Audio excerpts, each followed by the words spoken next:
ஆகையினால எங்க ஓடினாலும் விதி விடாது.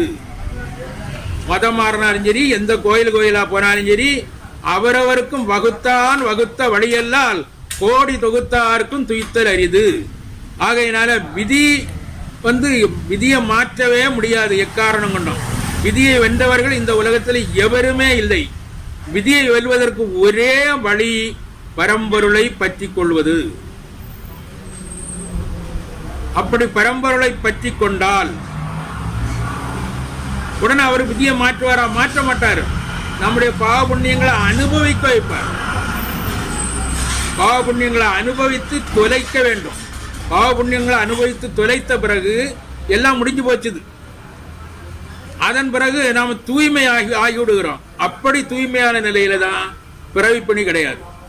அப்படி பிறவிப்பணி மாறும் போதுதான் நாம வைகுண்டலோகம் என்று சொல்லக்கூடிய பரலோகத்துக்கு இறைவனோடு ஐக்கியமாகி இருப்போம்.